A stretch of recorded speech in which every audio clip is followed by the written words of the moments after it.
a silent killer who was never seen.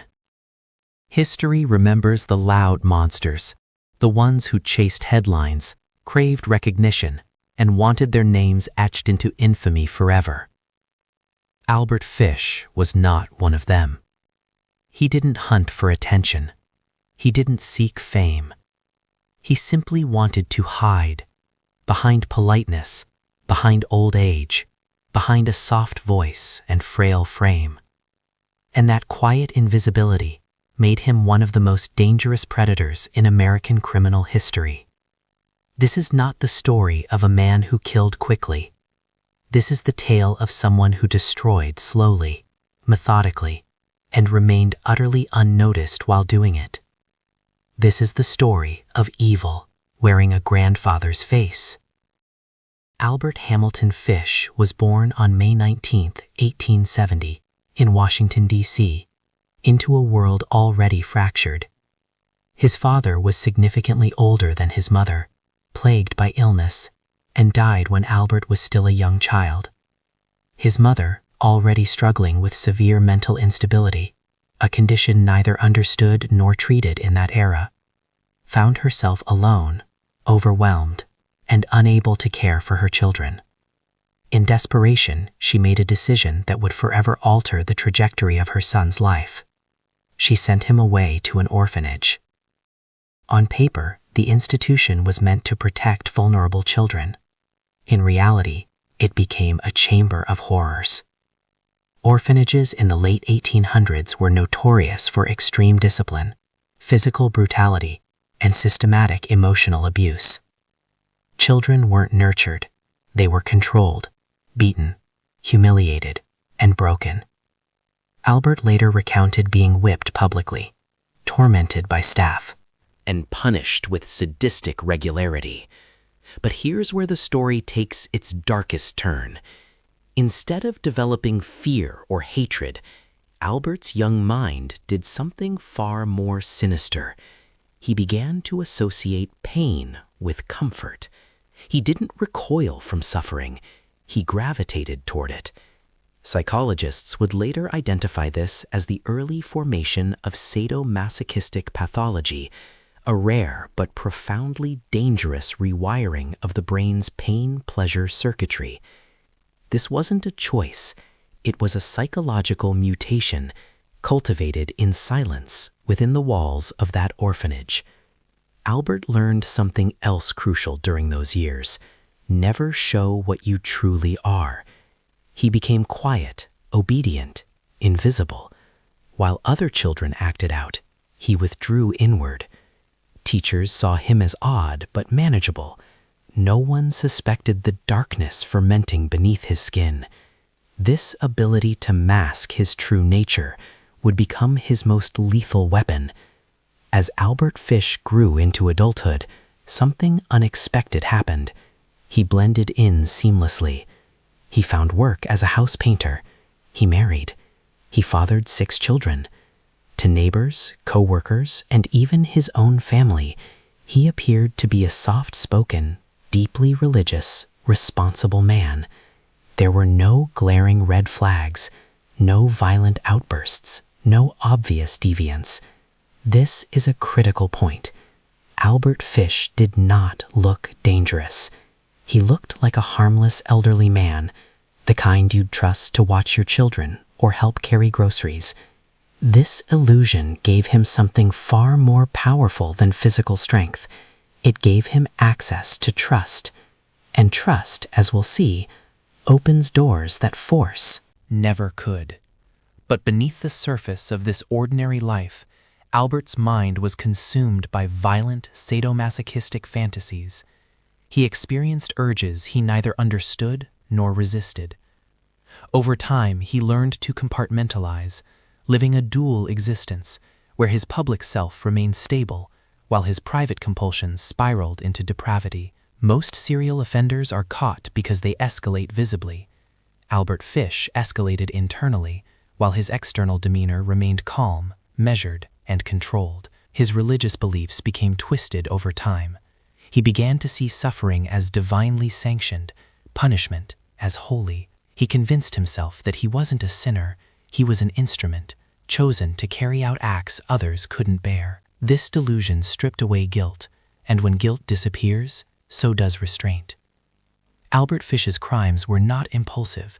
They were calculated, patient, and terrifyingly strategic. He targeted children, not out of random cruelty, but because children represented the perfect victims, trusting, physically vulnerable, socially unprotected, and least likely to be believed if they survived. He understood how deeply society failed to listen to children, and he weaponized that systemic neglect. But Fish didn't abduct children through violence.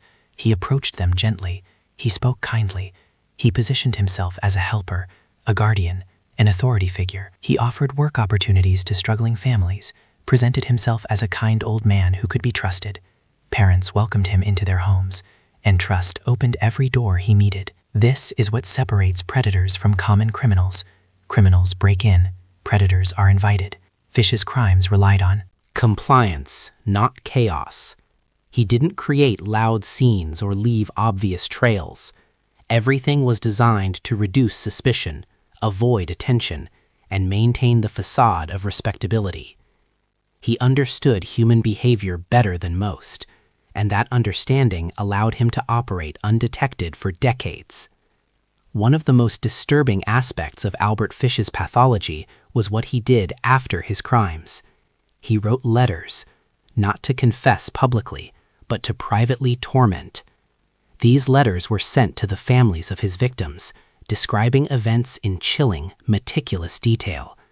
The purpose wasn't remorse, it was control. He extended the crime beyond the act itself, inflicting lasting psychological wounds on those left behind. Later medical examinations revealed something horrifying.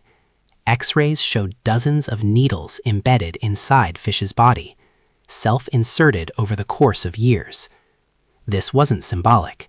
It was physical proof of extreme sadomasochistic disorder. Albert Fish didn't just fantasize about pain. He lived in it, craved it, and structured his entire existence around it. The case that shattered the silence. For decades, Albert Fish moved through society unnoticed. Children disappeared, families grieved, rumors circulated, but nothing connected until 1928, when a 10-year-old girl named Grace Budd vanished. Grace came from a working-class family in New York City, struggling financially like so many during that era.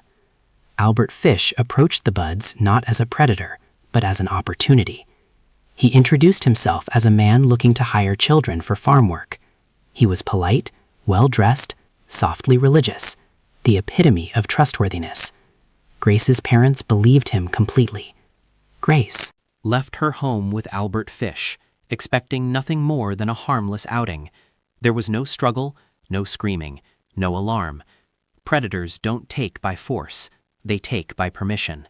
That was the last time Grace Budd was seen alive. Days turned into weeks. The Budd family waited, assuming Grace had gone to work. When she didn't return, panic set in. But there was no clear suspect. Albert Fish had vanished as quietly as he'd arrived. No witnesses, no evidence, no trail. 6 years later, in 1934, Grace's mother received a letter. Handwritten, calm, detailed, horrifying. It described what had happened to Grace, not as a confession, but as a recounting, as if the writer were sharing a cherished memory. This wasn't communication, it was psychological torture. But the letter contained a mistake, a tiny, overlooked detail. The stationery was traced back to a specific charity organization. Detectives followed the trail quietly, methodically. Eventually, it led to an aging man living a modest life in New York, Albert Fish. When police arrived to arrest him, he didn't run, he didn't resist. He appeared calm, almost expectant, as if he'd been waiting for them all along. Albert Fish was arrested in December 1934. There was no drama, no violence. He cooperated fully, answering questions with unsettling politeness. Officers later described him as deeply disturbing, not because of aggression, but because of his complete absence of fear, panic, or remorse. During interrogation, Fish confessed, not emotionally, not defensively, but casually, as if discussing the weather. He spoke of his crimes without visible distress, describing acts that shocked even seasoned investigators. Most criminals break under pressure. Albert Fish never wavered. Medical and psychiatric evaluations followed. Doctors confirmed what many suspected. Fish suffered from severe psychological disorders. X-rays revealed the self-inserted needles. Psychiatrists concluded that while Fish was clinically insane, he was legally sane. He understood right from wrong. He planned meticulously, and he was fully aware of his actions. This distinction mattered legally. He was insane by nature, but sane by law. The trial shocked America, not through theatrics, but through chilling calm. Fish sat quietly in court, answering questions with eerie composure. He showed no anger, no sadness, no remorse. The jury struggled to reconcile how such a gentle-looking man could commit such monstrous acts.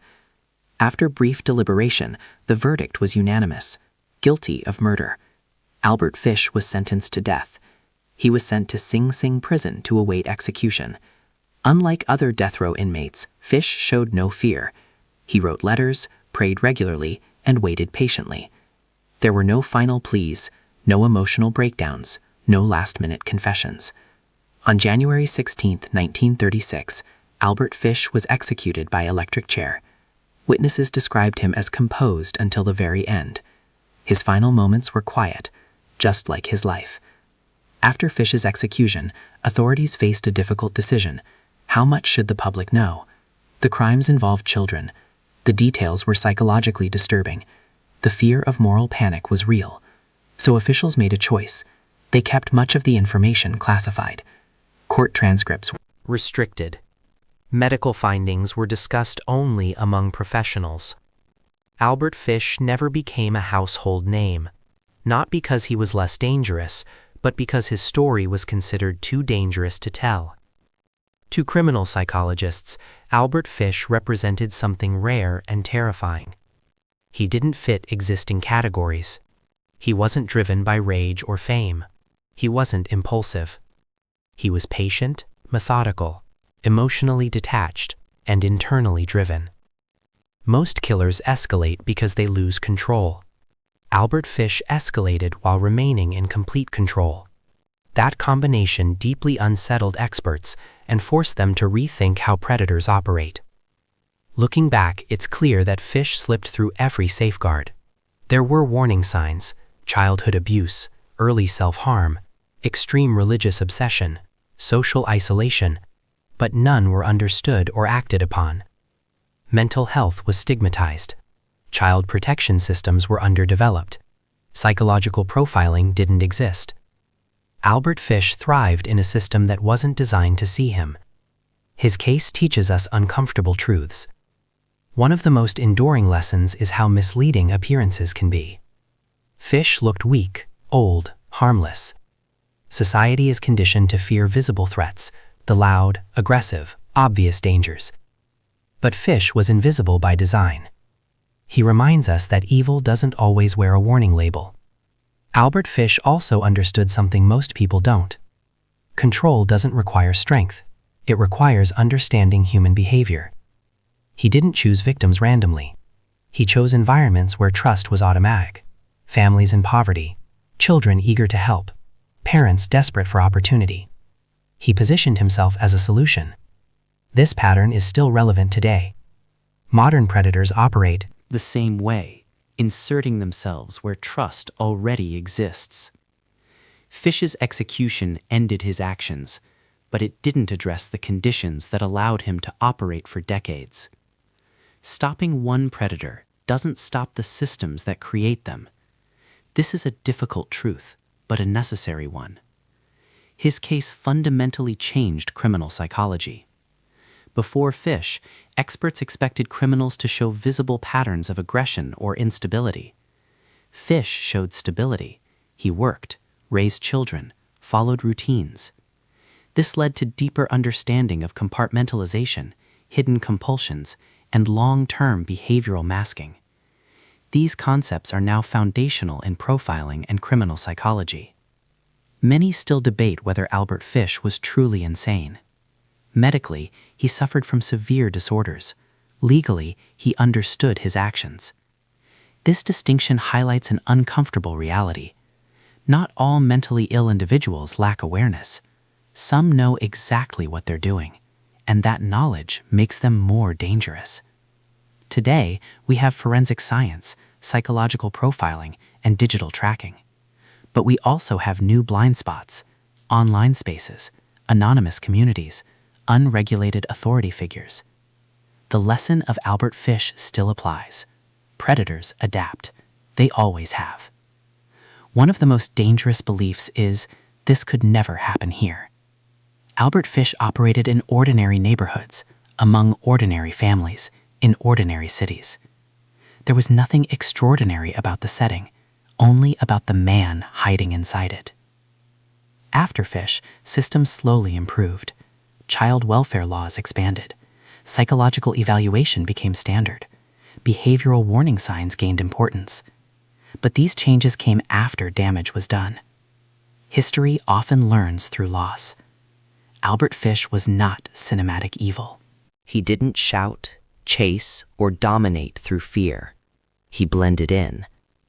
And that is why he remains one of the most disturbing criminals ever documented. He proves that evil doesn't always look evil. So how should history remember Albert Fish? Not as a legend, not as entertainment, not as fascination, but as a warning, a reminder of what happens when trauma goes untreated, when warning signs are ignored, when trust is given without boundaries. Albert Fish lived quietly. He died quietly, but the damage he caused echoed far beyond his lifetime. His story challenges us to rethink safety, rethink trust, and rethink how well we truly know the people around us. Because the most dangerous threats are not always loud. Sometimes they sit patiently, waiting to be invited in. This story is told not to glorify evil, but to understand it. Because understanding is the first step toward prevention.